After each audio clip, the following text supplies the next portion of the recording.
This training talks about soil types and the different characteristics. So we want to talk about granular soils. If you remember on the last video about gradations, granular soils are everything that gets caught on a number 200 sieve and larger, so gravels and sands.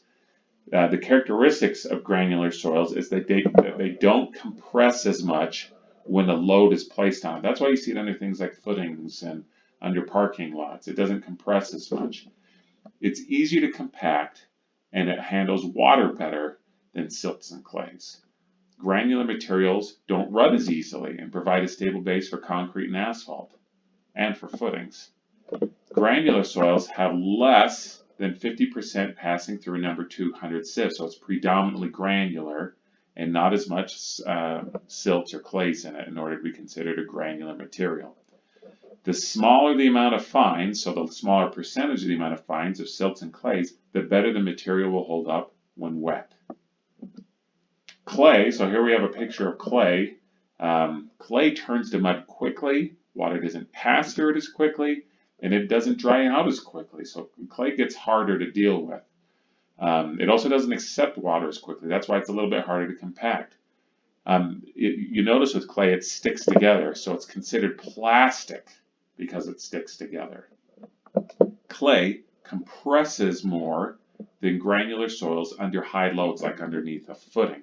That's why you see over excavation with granular soils under footings, because it doesn't compress as much as clays do. Clay passes a number 200, all clay passes a number 200 sieve. So that's how we know that it's clay. In addition to that, it gets sticky or it becomes plastic, and so that's the way we know we can separate a clay from a silt.